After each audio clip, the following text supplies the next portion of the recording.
Minute. Minute. Papillon. Minute papillon. Ça n'a rien à voir avec le thème, pourquoi je suis habillé comme ça? Ah ouais, parce qu'il fait chaud. Alors pourquoi j'ai mis ça? Ah ouais, parce que je suis con. Alors le thème, l'eugénisme. L'eugénisme c'est... Un sujet que tu devrais éviter. Ah bon, bah non. Ah si, je t'assure, hein, quelle idée de faire une vidéo là-dessus. Non, l'eugénisme c'est l'ensemble des méthodes et pratiques visant à améliorer le patrimoine génétique de l'espèce humaine. Oh là là, mais dans quoi je m'embarque? Oui, c'est l'ensemble des méthodes racistes et des pratiques nazies. Pas forcément, même si en effet l'Allemagne nazie l'avait mis au programme. Demandez le programme. Non mais c'est indissociable l'eugénisme et nazisme. Ah bon, mais vu que t'es pour l'eugénisme sans le savoir, ça fait donc de toi un petit nasillon tombé du nid et des nues. Non mais n'importe quoi, je te rappelle que sous l'égide de l'eugénisme, ils ont exterminé des races qu'ils considéraient impures, comme les juifs et les tziganes, je sais. Oui, mais on va pas non plus mélanger les torchons et les serviettes. Pardon? Ah bon? Oh non, faut toujours recommencer. Ah bah bravo, hein. Torchon, serviette... Remarque qu'on peut commencer direct par le point Godwin, hein, ça sera fait. Et ça tombe bien parce que j'ai un invité de marque pour en parler. Hitler. Yaya. Oh la vache, j'hallucine grave. C'est pas le perso qui a un gros fan club aux States en ce moment? Yaya. Quelle idée de le faire participer, lui. En plus, c'est vraiment pas le moment. Ah, je t'arrête tout de suite, c'est jamais le moment. Ok, bah justement. Attends, mais c'est quoi cette façon de se justifier? Achtung, nous allons commencer par stériliser les porteurs de maladies héréditaires. Bon, j'imagine que c'est trop tard. Comme les schizophrènes. Les alcooliques. C'est pas héréditaire, l'alcoolisme. Hein, papa?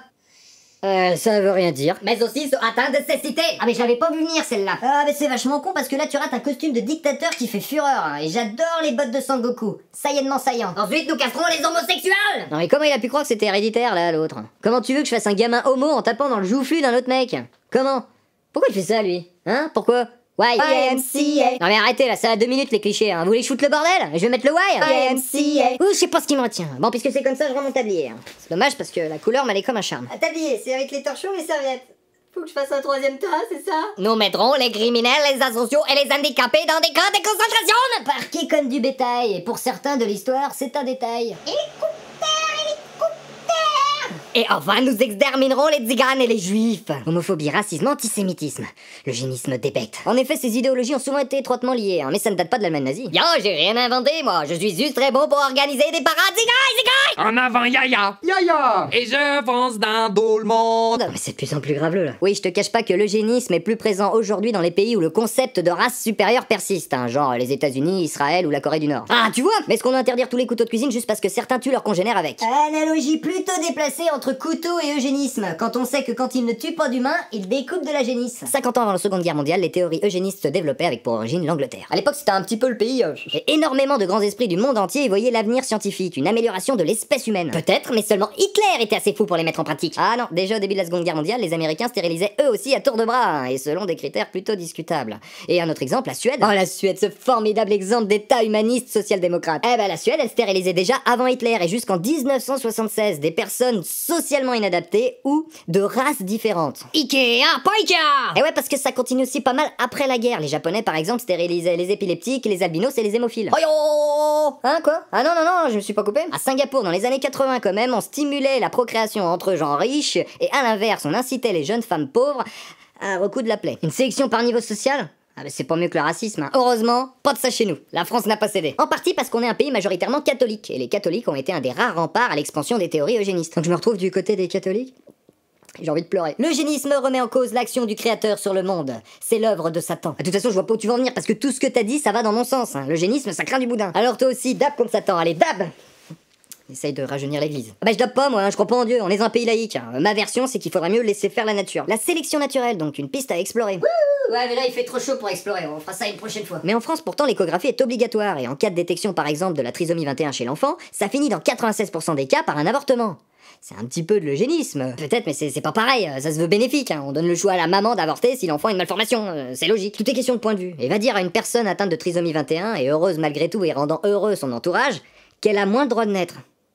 25 fois moins quand même. Ouais, c'est sûr, mais tu vas pas me faire remettre en question l'avortement. La maman a le droit d'avoir ce choix. Et puis le bébé, lui, là, c'est encore qu'un fœtus, il est pas encore né. Donc si j'ai bien compris, pour toi, si je plonge ma main dans la poche d'une maman kangourou pour en ressortir le bébé et l'éclater contre le mur, s'il était encore au stade embryonnaire, ça passe. Non, mais pourquoi tu ferais ça? Non, mais ce que je veux dire, c'est qu'avoir une vision trop étriquée, une vision trop manichéenne entraîne obligatoirement des dissonances cognitives. Mais dans le cas de l'eugénisme, c'est pareil, hein. La pensée ambiante nous somme de rejeter l'idée, alors qu'on vit avec. Et ça revient de plus en plus en force, avec entre autres la thérapie génique qui a pour but de réparer ou même de modifier carrément le patrimoine génétique. Ce qui est génial, avec la thérapie génique, on pourra peut-être un jour complètement supprimer toutes les maladies héréditaires, et pourquoi pas même le cancer. Oui, mais c'est quand même de l'eugénisme. Non, c'est juste rendre l'humanité plus forte, pour rendre les gens plus heureux. Voilà, mais c'est exactement le but à la base de l'eugénisme.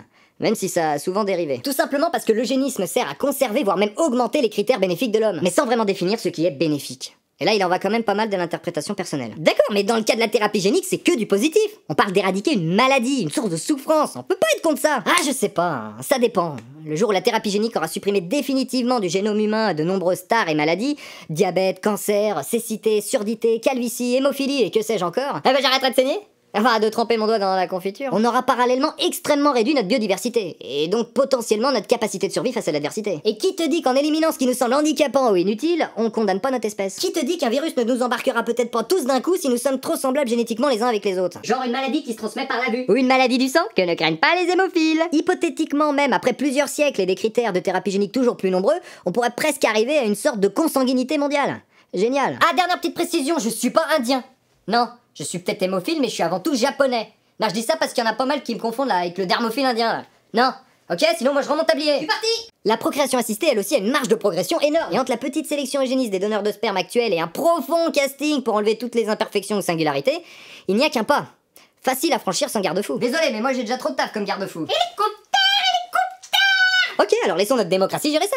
À nous de fixer les limites. J'ai des doutes, hein. Évidemment, si tu demandes par référendum, voulez-vous une mise en pratique des théories eugénistes, les gens risquent de répondre massivement non. Mais si tu demandes, voulez-vous un enfant 100% normal ou avec différentes tares et imperfections, à ton avis, que va répondre la majorité? Oui. C'était pas une question où on pouvait répondre par oui ou par non. Attends, je résume. Donc je suis pour l'eugénisme, mais Hitler était pour aussi, donc je peux pas l'être. Mais je le suis.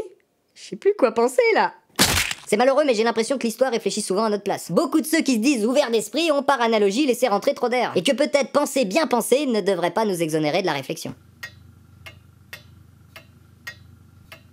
Le code civil dit « Nul ne peut porter atteinte à l'intégrité de l'espèce humaine ». Alléluia. Alors c'est sûrement une bonne chose que malgré la condamnation ferme de l'eugénisme dans les textes de loi, il y ait quelques passe-droits quand cela semble bénéfique à nos libertés, comme par exemple avec l'interruption de grossesse ou la thérapie génique. Mais je me demande si par exemple un jour, je sais pas, on est confronté à une surpopulation et une obligation de restreindre les naissances énormément. Quel passe-droit transperçons l'interdit? Ou à l'inverse, s'il n'y a quasiment plus de naissances, à qui appartiendront les enfants? Privilège aux hauts QI, aux gens sains, exempts de tares, aux gens riches comme à Singapour? Quelque chose me dit que le test arrangera ceux qui le mettent en place. Et je pense pas que la générosité et l'altruisme rentreront dans le barème. Et au final, on nous la met bien profond, en silence, en nous maintenant les poignets. Je sais pas. Si toi par exemple tu devais réduire drastiquement l'effectif de l'humanité, comment tu t'y prendrais? Comment tu sélectionnerais? Je sais, faire passer un test de QI à ma bite. Je suis sûr, elle me bat. Ah, on se pose des questions. Enfin, de toute façon, ce qui reste sûr, c'est que le meilleur moyen d'élever l'humanité, c'est que chacun prenne le temps de bien éduquer ses enfants. Sujet sensible et compliqué, vous dites? Je ferai peut-être un petit débrief sur ma chaîne secondaire la semaine prochaine. N'hésitez pas à vous abonner ici ou là-bas, activer la cloche, partager, tout ça.